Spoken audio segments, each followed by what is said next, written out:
알면서도 반복되는 죄, 작은 유혹에도 넘어지는 우리의 모습을 주님의 십자가 은혜로 덮어주시고 우리를 정결케 하여 주시옵소서. 그리하여 마음도 새롭게 변하게 하셔서 성령의 충만함으로 우리를 다시 세워 주시옵소서. 하나님 아버지, 2월의 첫 달 첫날을 맞이하여 예배를 드리며 우리의 가정과 일터, 자녀들의 삶을 주님께 맡깁니다. 가정마다 사랑과 평안과 행복이 넘치게 하시고 서로를 존중하고 품는 마음을 주셔서 주님 안에서 화목을 이루게 하옵소서. 사랑하는 등대 공동체를 하나님 건강하게 세워져 가는 등대교회가 되게 하여 주시옵시고 더 크게 쓰임받기를 원합니다. 부흥케 하여 주시옵소서. 이를 위해 우리 모두가 믿음의 본이 되어 헌신과 희생으로 주어진 사명을 잘 감당하게 하시옵소서. 지금도 우리 주변에는 여전히 고통과 아픔 가운데 있는 이웃들이 많습니다. 질병으로 고통받는 이들에게 치유의 손길을 더하시고 경제적 어려움과 관계의 갈등으로 힘겨워하는 이들에게 평안과 회복을 허락하여 주시옵소서. 이 시간 말씀을 전하시는 목사님께 성령의 능력을 덧입혀 주시고 그 말씀이 우리의 영혼을 깨우게 변화시키는 살아있는 하나님의 음성이 되게 하여 주시옵소서. 오늘 또 함께 못한 사랑하는 성도들 모두에게 같은 은혜로 채워 주실 줄 믿사오며 우리의 왕이 되시는 예수 그리스도의 이름으로 기도드리옵나이다. 오늘의 말씀은 베드로전서 2장 6절에서 10절까지 말씀입니다. 봉독하겠습니다.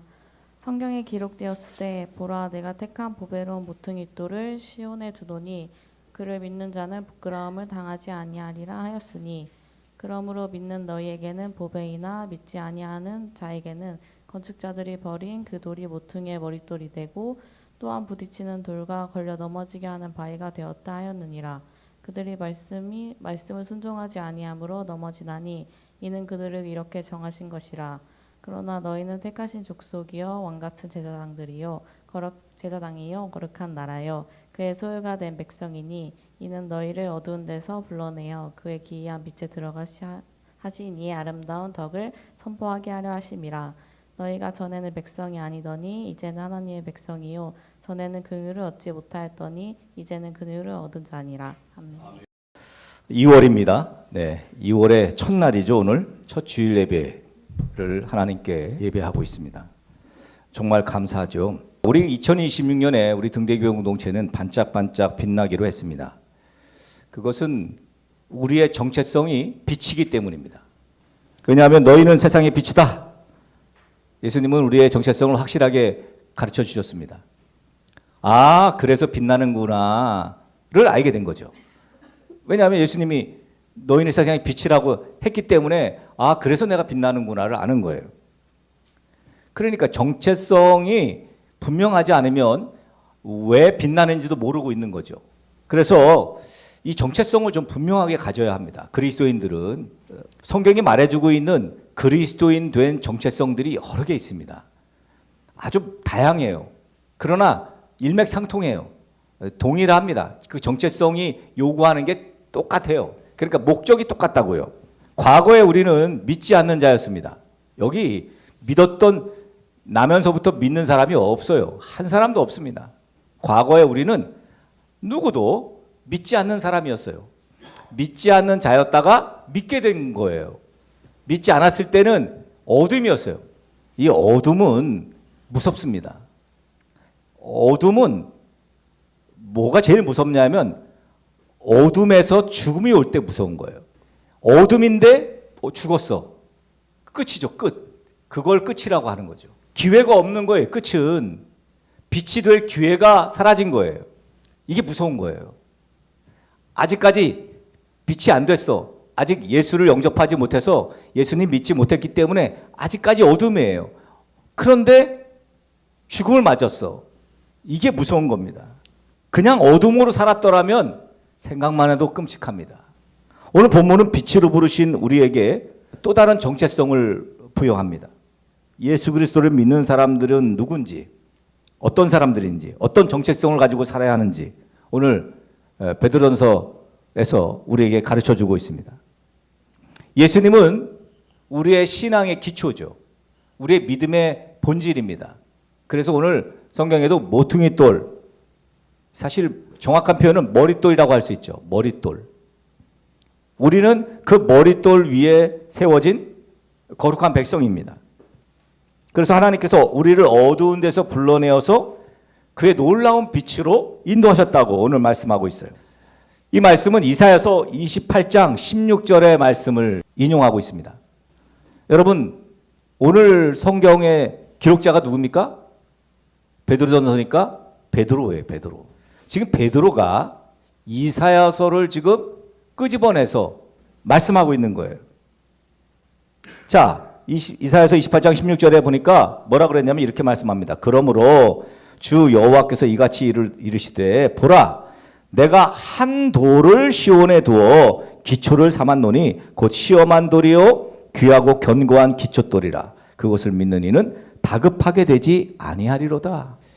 이 말씀은 메시아에 대한 중요한 예언적인 의미를 담고 있습니다. 물론 이사야서 전체가 다시 오실 메시아에 대한 어떤 대망의 말씀입니다만 유다 지도자들이 이 아수르의 위협에 대응해서 인간적인 동맹과 전략에 의존하고 있을 때 하나님께서는 이사야를 통해서 야, 니네가 무슨 아수르나 여기에 의존해봤자 그냥 바람에 나는 겨와 같아. 하나님을 의지해야지. 하나님을 의지해야 진정한 보호가 있고 구원이 있는 거야. 이사야서는 그렇게 말씀하고 있어요. 여기 시온, 뭐라 그랬어요? 시온. 한 돌을 시온에 둔다 그랬어요. 내가 한 돌을 시온에 두어. 여기 시온이라는 표현이 나오는데 여기 예루살렘의 남동쪽에 있는 언덕이 시온이에요. 거기 자이온. 하나님의 임재와 왕권이 있는 장소가 바로 시온이죠. 하나님의 임재가 있는 곳, 하나님의 왕권이 있는 곳. 그래서 시온이라는 표현이 이 이사야 시대에 굉장히 중요한 표현이죠. 하나님이 임재할 곳, 하나님의 왕권이 머무는 곳. 자, 거기에 이 돌, 내가 한 돌을 시온에 둔다 그랬으니까 돌. 하나님이 이 돌을 두셨다. 구원이 전적으로 하나님의 주권적인 행위라는 걸 보여주는 거예요. 내가 한 돌을 시온에 세우겠다는 얘기는 하나님이 세우겠다는 거거든요. 구원이 하나님에게 있다. 하나님의 주권적 행위다라는 걸 보여주는 거죠. 그래서 뭐라 해요? 그것을 믿는 이는 다급하게 되지 아니하리로다. 하나님을 신뢰하는 사람은 그 위기에 또는 그 심판의 때에도 동요하지 않고 평안을 유지할 것임을 지금 약속하고 있는 거죠. 자, 그렇게 해서 자신이 택한 보배로운 모퉁이돌을 시온에 두었는데 그를 믿는 자는 부끄러움을 당하지 않는다. 오늘 6절에서 말씀합니다. 오늘 본문에 우리가 읽은 베드로전서 2장 6절에 그죠? 부끄러움을 당하지 않으리라. 쉽게 보면 천국을 얻는데 그야말로 예수님의 보배 아닙니까? 아니 천국을 얻을 수 있는데 예수님 보배로 오시죠. 천국을 주셨는데. 그런데 부끄러움을 당치 않으리라는 말은 뭡니까? 부끄러운 건 지옥 가는 게 부끄러운 거죠. 지옥에 가는 건 무조건 부끄러운 거예요. 예수님 믿으면 영원한 생명을 얻게 되니까 믿는 사람들에게 예수님은 말 그대로 보배로운 돌이에요.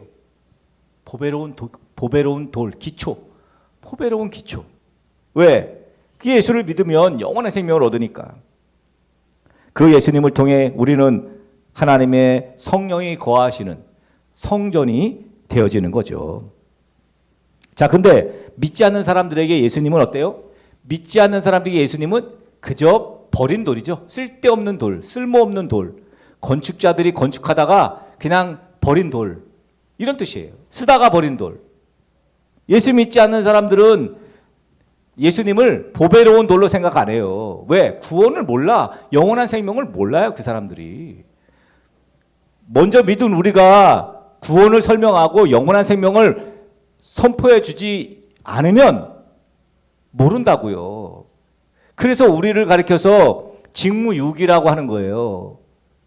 복음을 전하지 않는 이들을 가리켜서. 믿지 않는 사람들은 아무짝에도 쓸데없이 버린 돌, 예수를. 왜 그럴까?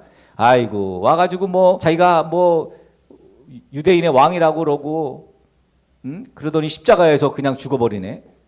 그러니까 그냥 건축하다가 버린 돌, 아무짝에도 쓸데없는 버린 돌, 이렇게 말하는 거죠.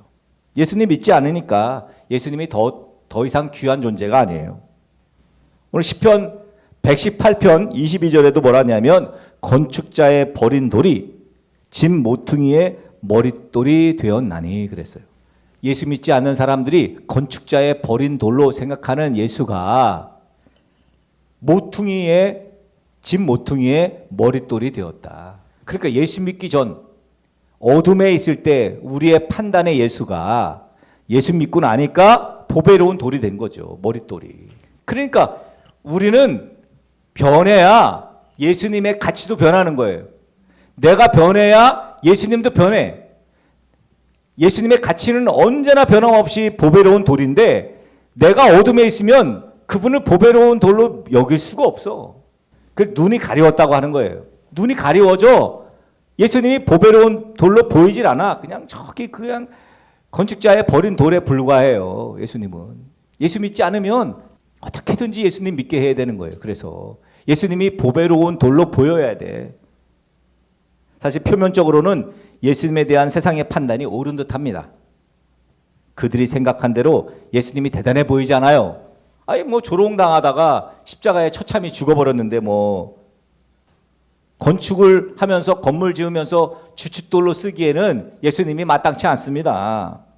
이거는 예수님 믿는 제자들도 마찬가지였어요. 그 당시 제자들 12명의 제자들. 야, 이게 내가 예수라면, 내가 예수님이라면 그냥 예루살렘에 그냥 박식한 학식 가지고 있는 사람들, 이런 사람 12명을 딱 세울 것 같아.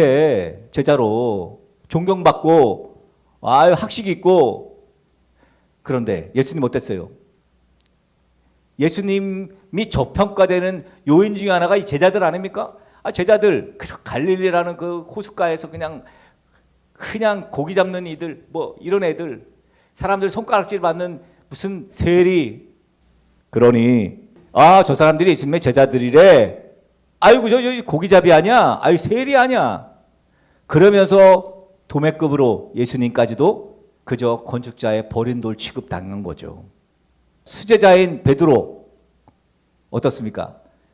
야, 베드로가 수제자래. 야, 뭐 저기 볼장 다 봤어. 그러지 않겠어요? 근데 오늘 베드로전서를 보세요. 이사야서를 동원해서 베드로가 변합니다. 그저 무식하고 형편없는 사람인 줄 알았어요. 그런데 베드로가 성령을 받은 후 변합니다. 예수님 믿고 성령 받으면 변하는 거예요. 당연한 것입니다. 세상 사람들은 예수님 믿지 않지만 돈 잘 벌어요. 좋은 대학도 갑니다. 취직도 잘해요. 근데 예수님 믿는 사람들 자기들이 보니까 뭐 대단히 달라지는 것 같아 보이지 않아요. 나보다 더 못나 보이고 돈도 없어 보이고 취직도 잘 못하고 찌질해 보입니다. 그런데 여러분, 곧 슬피 울며 후회할 때가 온다는 거예요. 아직 그 결말의 때가 오지 않았을 뿐입니다. 하나님은 예수님을 모퉁이의 머릿돌이 되게 하셨습니다. 예수님을 건축물의 머릿돌이 되게 하셨어요. 그러면서 우리들을 택하신 족속이요, 왕같은 제사장이요, 거룩한 나라요, 하나님의 소유된 백성이 되게 하셨습니다. 자, 여기 지금 우리가 지금 성경에 보고 있는 왕같은 제사장, 택하신 족속, 거룩한 나라, 하나님의 소유된 백성. 베드로는 또 이 말씀을 또 어디서 가져왔을까요? 출애굽기 19장에 보면 이 말씀이 나옵니다. 자, 5절과 6절에 이렇게 말합니다. 세계가 다 내게 속하였나니 너희가 내 말을 듣고 내 언약을 지키면 너희는 모든 민족 중에서 내 소유가 되겠고 너희가 내게 대하여 제사장 나라가 되며 거룩한 백성이 되리라. 너는 이 말을 이스라엘 자손에게 전할지니라. 여러분, 하나님께서 시내산에서 출애굽 백성을 지금 묘사하고 있는 거예요. 언약 관계죠. 하나님과 이 출애굽 백성들과 언약의 관계예요. 그러니까 우리들 역시 결국 예수님을 통해서 하나님과 새 언약 관계에 있음을 오늘 말하고 있어요. 먼저 우리를 하나님께서 택하신 족속이라고 말합니다. 하나님께서 택하신 족속, 우리의 정체성이에요. 우리를 택하신 이유가 뭐예요? 구약에 의하면 하나님께서 언약 백성을 선택하신 이유가 나옵니다. 이유는 분명해요. 세상으로 하여금 하나님을 알게 하게 하기 위해서예요.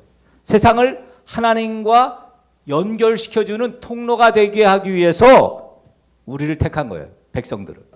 이스라엘 백성들이 아니었으면, 출애굽한 백성들이 아니었으면 그 모든 주변국들, 그 사람들 모두가 다 뭐 가나안 땅에 들어가든 뭐 원주민이든 하나님을 알 도리가 없어요. 길이 없어요. 우리는 출애굽한 백성들이에요. 우리는 지금 광야를 살고 있습니다. 우리를 통하지 않고는 그 누구도 하나님을 알 수가 없어요. 우리는 통로예요, 통로. 하나님과 세상을 잇는 통로라고요. 하나님께서는 보이지 않는 분입니다.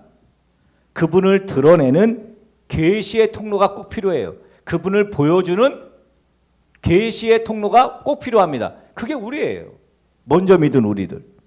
하나님과 언약을 맺은 우리들. 이게 바로 하나님이 택하신 족속이란 뜻이에요. 그러니까 그냥 택했다. 난 택함 받았어. 뭘 위해 택함 받은 거예요? 세상과 하나님을 잇는 통로로 택함 받은 거예요. 근데 그 역할을 안 해? 그럼 택함 받은 게 아니에요. 자, 두 번째, 왕 같은 제사장. 여기 왕.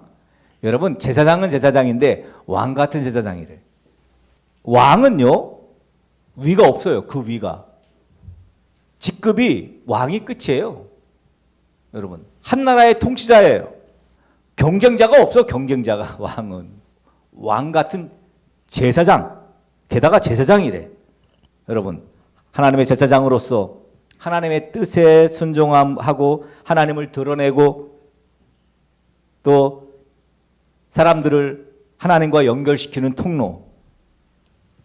이게 바로 왕 같은 제사장의 정체성입니다. 그러니까 마음껏 제사장 노릇하는 거예요. 마음껏 하나님을 드러내는 거예요. 하나님을 보여주는 거예요. 근데 제사장은 누구보다도 더 하나님 앞에 정결해야 합니다. 그렇잖아요. 지성소에 들어가서 제사 지내는 제사장이요. 제사장은 누구보다도 하나님 편에 더 가까이 서 있어야 돼요. 그리고 더 순종해야 합니다. 자, 우리의 정체성을 또 계속 말하고죠. 거룩한 나라라고 명명합니다.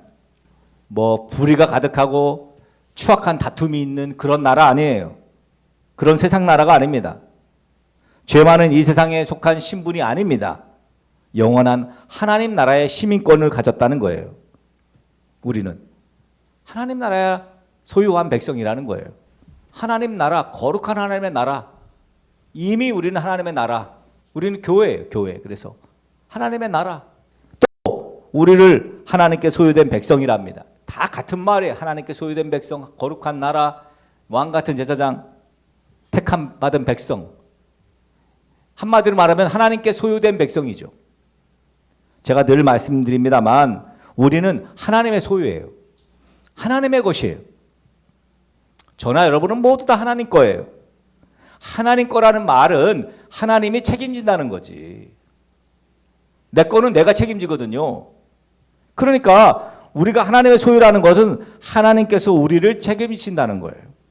내 건강, 내 재정, 내 인간관계, 내 아이의 미래 다 책임지신다는 거예요. 그러니 너희는 염려하지 말라는 거죠. 누구에게 소유되었느냐가 따라서 인생이 결정됩니다. 누구에게 소유됐느냐? 어디에 소유됐느냐? 우린 하나님에게 속한 하나님의 소유된 백성이라는 걸 여러분 명심해야 합니다. 그러니까 뭐 그냥 자랑스럽게 떠보려고 다녀도 됩니다. 이 정체성, 택한 백성이요, 거룩한 나라요, 하나님의 소유된 백성이요, 왕 같은 제사장이라고 하신 이유가 이제 그 다음 절에 나옵니다. 9절 후반절에. 뭐래요? 그 이유가.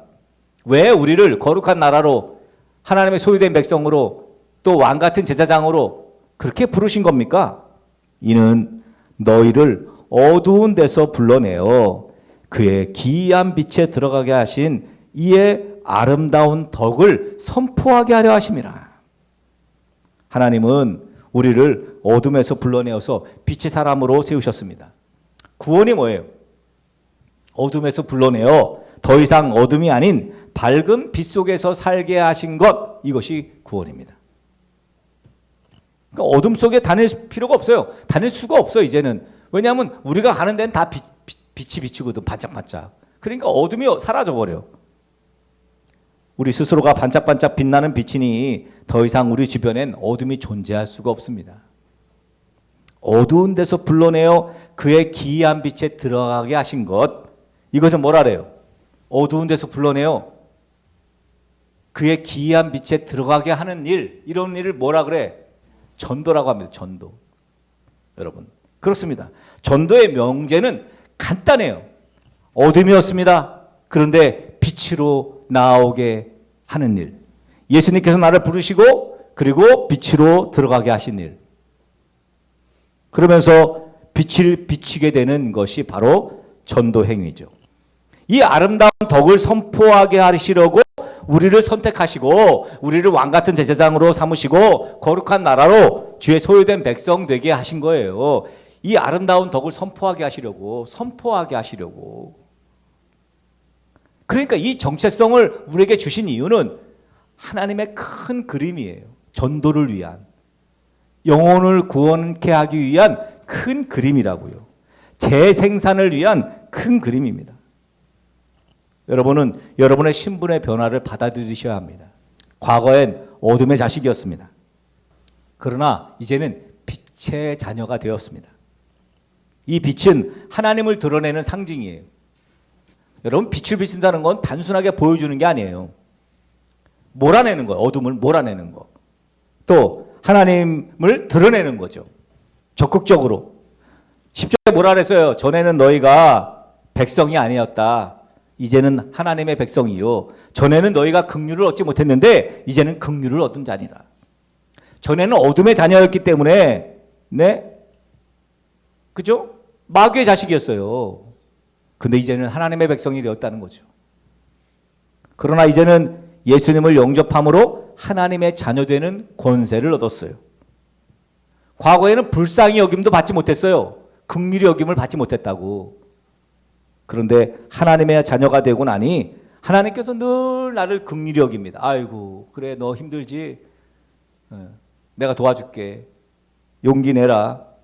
오늘의 말씀은 우리가 하나님의 언약적인 정체성을 가지고 그 사명을 따라 살아야 된다. 오늘 베드로전서 기자가 우리에게 말씀하고 있는 요지입니다. 교회 안에서 늘 하나님을 예배하고 또 말씀 양육을 받으며 보배로운 백성이 되어야 하고, 밖으로 가정과 일터에서 세상에서 선한 영향력을 끼치는, 그래서 빛을 비추는 그런 인생 되어야 된다, 이런 얘기죠. 어두움에서 불러내서 빛으로 인도하신 목적이 하나님의 존재와 하나님의 성품을 선포하기 위해서라는 거예요. 그러니까 뭐 전도 안 하고는, 복음을 전하지 않고는 우리의 정체성은 그냥 우리는 아들인데 아들이 아닌 거지. 아들인 걸 모르는 거죠. 결국 잃어버린 영혼을 향한 하나님의 마음을 품어서 복음을 전하고 또 전도하는 것, 이것이 우리를 어두운 데서 불러낸 빛이 되게 하신 목적이라는 것입니다. 거룩하신 하나님을 경외하면서 잘못된 삶의 방식을 버리고 하나님 말씀을 따라 하나님을 기쁘시게 하는 삶을 사는 것. 빛이면 빛답게 살라는 얘기입니다. 택한 족속이면 택한 족속답게 살아라는 거예요.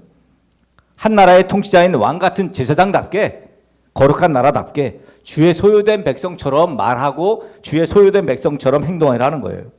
이것이 우리를 어두움에서 불러내어 빛의 자녀되게 하신 하나님의 아름다운 덕을 선포하게 하신 이유라는 거죠.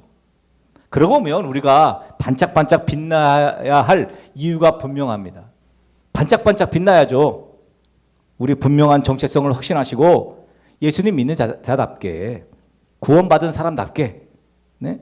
우리를 어둠에서 불러내신 하나님의 목적 부디 전도하는 인생들 되시기를 예수 그리스도의 이름으로 간절히 축복합니다.